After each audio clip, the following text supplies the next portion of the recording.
안녕하십니까. 사단법인 한국자동차 외장관리협회 회장 전칠식입니다. 채널이 자동차 외장관리 달인으로 좀 현재 되어 있죠. 다름이 아니라 매년 전국 자동차 외장관리 기능 경기대회를 해오고 있었습니다. 금년에도 24회째 충북 진천에서 외장관리 기능 경기대회를 하고자 합니다. 운전자분들께서 많이 오셔가지고 DIY 자동차 외장관리 요령, 세차 요령 등을 배우셔서 DIY로 하셨으면 하는 바람입니다. 자동차 외장관리 기능 경기대회라고 그러면 아마 생소하신 분들도 많이 있을 거예요. 종목은 총 4종목으로 자동차 광택, 덴트 리페어, 자동차 자가정비, 보스 도장, 이렇게 총 4종목이 되겠습니다. 한 종목씩 제가 간단히 설명을 좀 드리고자 합니다. 자동차 광택은 자동차에 있는 데미지, 즉 칠 흐름, 페인트, 석회물, 시멘트물이라고 그러죠. 그 다음에 타르 제거를 하고 자동차의 표면을 정리를 한 다음에 도막의 두께를 일정하게 유지하고 광도를 유지시켜 최상의 상대를 유지시키는 것을 자동차 광택이라고 합니다. 반드시 자동차 광택 작업 후 왁스 및 코팅 작업을 해주셔야 차후에 이러한 이물질이 묻은 것을 방지를 할 수가 있어요. 그게 자동차 광택이고요. 자동차 광택 시 주의할 사항이 있어요. 자연적인 스크래치를 제거하되 인위적인 스크래치는 제거하시면 안 됩니다. 왜냐하면 지금 현재 자동차가 2015년도 기점으로 해서 그 전년도의 자동차들은 도막 두께가 160에서 180 마이크론 정도의 도막 두께를 갖고 있으나 그 후에 추고되는 자동차들은 거의 60에서 80 마이크론 나옵니다. 약 3분의 1로 줄어들었죠. 이유가 뭐냐면 자동차의 색상 완료 도장을 수용성 도료로 도장함과 동시에 로봇가 칠하기 때문에 굉장히 얇게 도장을 하고 원가 절감 차원에서 하고 있습니다. 인위적인 스크래치는 제거하지 않는 게 좋겠습니다. 두 번째, 자동차 덴트 리페어입니다. 덴트 리페어라는 것은 자동차의 표면에 흠집 없이 움푹 패인 곳을 일정한 공구를 이용해서 원래의 상태로 복원하는 것을 말합니다. 이게 정확한 덴트 리페어입니다. 덴트 초이스, 덴트 하우스, 덴트 장이 이렇게 쓰시면 안 돼요. 용어를. 왜? 찌그린 집에 찌그린 집.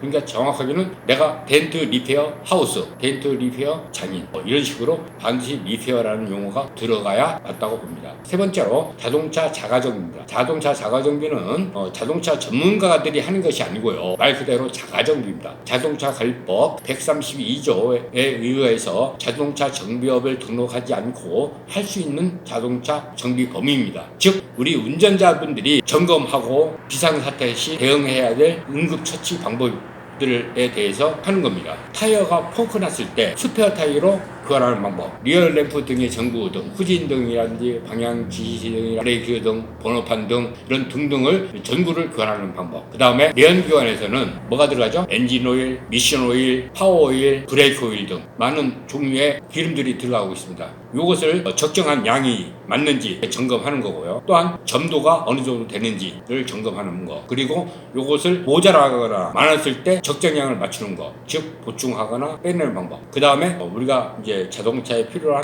뭐가 있어요? 냉각수가 절대적으로 필요하죠. 냉각수에 보충하는 방법. 냉각수의 어느 점, 어느 온도 측정을 하는 겁니다. 통상 우리가 냉각수의 온도는 마이너스 한 35도에서 40도를 주는 것이 최고 적정하다고 봅니다. 왜냐하면 외부 온도가 15도, 13도 됐을 때 자동차의 구조가 엔진 블럭 자체가 주물입니다. 쇳덩어리예요. 그렇기 때문에 아무래도 온도차가 많이 벌어집니다. 우리가 체감하는 온도나 기상청에서 발표하는 온도하고 괴리가 좀 많이 있죠. 차이가 많이 난다는 겁니다. 우리가 만약에 영하 20도에서 25도를 가정했을 때 최소한 35도에서 40도 정도를 줘야 자동차의 냉각수가 얼지 않습니다. 이런 거 측정하는 방법, 그 다음에 보충하는 방법. 마지막으로 우리가 비 오거나 전면 유리가 또는 후면 유리가 안 보일 때 또는 조금 시야를 가릴 때 뭘 사용하죠? 와이퍼 액을 사용해서 와이퍼를 사용해서 깨끗하게 제거를 하죠. 그래서 와이퍼 보충하는 방법. 또 와이퍼 또한 우리가 겨울에 사용하는 동결경이 따로 있죠. 와셔에 이것 또한 온도 측정하는 방법 똑같습니다. 부동액하고. 그 다음에 보충하는 방법. 이것을 이제 측정하는 겁니다. 마지막으로 자동차 보수 도장. 자동차 생산 라인에서 제작된 차는 250도에서 300도 사이의 온도를 가열을 해서 차가 생산돼서 나옵니다. 하지만 하지만 일단 생산돼서 제작돼서 나오면 다시 일부분이 파손되거나 도장을 하는 경우를 보수도양이라고 합니다. 이런 보수도양은 전 세계에서 애프터 서비스, 자동차 정비 공장,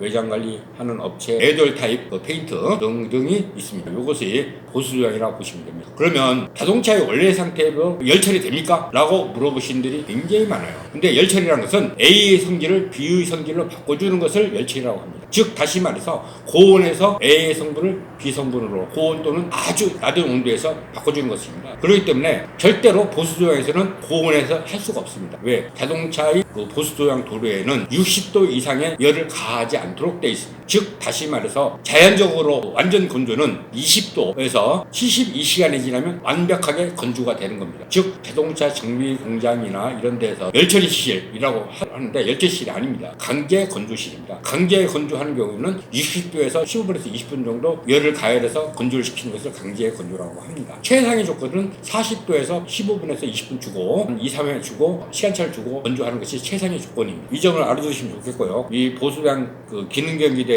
시는 자동차 범퍼 복원, 그다음에 페이드아웃 도장, 블럭 도장, 조세, 도안 도장 등 여러 가지 경기대가 있습니다. 당일날 한 6시간 동안 해야 되기 때문에 그 많은 것을 당일날 할 수가 없습니다. 그래서 사전에 모든 것은 저희들이 본 협회에서 선수들에게 과제물을 내주고 과제물을 제출해서 사전에 점검하고 당일날은 조색만 해서 협회에서 제공하는 색상을 만들어내는 겁니다. 그렇기 때문에 많은 분들이 오시면 그런 절차를 좀 보실 수 있고요. 관람하시다가 궁금하신 게 있으면 선수한테 물어보시면 안 돼요. 그 선수의 기능을 방해하고 시간을 뺏으면 안 되기 때문에 심사관한테 물어보거나 경기 대회가 끝난 다음에 그 선수한테 당신 이 데미지를 어떤 식으로 작업했습니까? 라고 질문을 하셔가지고 답을 얻으셔야 돼요. 이걸 좀 지켜주시기 바라고요. 많은 분들이 오셔가지고 보시면 도움이 되고 그 다음에 현장에서 질문하시면 답변들 잘 해주실 겁니다. 오셔가지고 자동차 외장관리 요령, 흠집 제거하는 요령, 자동차 바디에 뭐 페인트가 묻었을 때 처리하는 방법 하는 것을 다방면으로 배울 수 있는 기회가 있을 거라고 생각을 합니다. 이날 꼭 오셔가지고 청관하셔 교육도 받으시고 재미있고 유익한 하루가 되었으면 합니다. 그리고 당일날 자동차 외장관리 용품에 대해서 약 40% 정도의 저렴한 가격으로 제품을 판매할 예정인데 이 제품 또한 당일날 구매하고 택배로 받으실 수 있도록 조치를 할 겁니다. 택배 물건이 안 갔을 때 저희 협회에서 보증을 쓰고요. 세차용품, 왁스라든지 코팅제라든지 제가 항상 눈이 얘기하는 뭡니까? 컴파운드, 자동차 컴파운드 있잖아요. 시중에서 절대로 마트에서 사지 말라고 그러잖아요. 거칠어가지고 문질러시면 뿌옇게 오신 분들이 굉장히 많아요. 물어보면 다 마트에서 사셔가지고 그래요. 오히려 더 보기 흉하게 만듭니다. 한 가지 제품을 가지고 초벌부터 마무리까지 깨끗하게 광을 낼 수 있는 연마제도, 광택제도 판매하고 타월 등을 판매하니까 직접 보시고 구매하시면 더욱더 좋은 정보가 될 수 있거든요. 24회째 지금 하는 동안 아무 이상 없이 탈 없이 무난히 하고 있고 최고 성적을 낸 최우수자에게는 장관상이 수여가 됩니다. 많은 관람 부탁드립니다. 알람 설정해 주시고요. 그 다음에 구독 부탁드리고 꼭 좋아요 좀 부탁드리고 필요한 사항 있으면 댓글 남겨주시면 제가 수시로 체크하고 있으니까 제가 댓글 달 수 있는 한 최대한 바꿔드릴게요. 그리고 댓글 다시는 분들 중에 쓸데없이 크크크 유유유 이렇게 다시는 분들이 있는데요. 그 시간에 있으시면 공부하세요. 저한테 쓴소리 하시는 거 제가 달게 받겠습니다. 그런데 엉뚱하게 쓴소리는 하지 마세요. 엉뚱한 쓴소리 하면 저는 명예훼손죄로 고발합니다. 그 댓글 한마디에 많은 기운과 힘이 빠지고 희망이 절망이 됩니다. 그렇기 때문에 댓글 다실 때 응원과 칭찬과 약간의 부족한 면이 있으면 응원과 함께 부족한 부분을 명시해 주시면 아마 어느 분이든지 방송을 하시는 분들은 다 감안해서 하실 겁니다. 이상으로 전국 자동차 외장관리협회에서 주관하는 기능경기대에 대해서 간략하게 소개해 드렸습니다. 모든 것은 지금 자막으로 다 나가고 있습니다. 장소와 일시가 나가고 있으니까 빠짐없이 좀 오셨으면 하는 바람입니다. 감사합니다.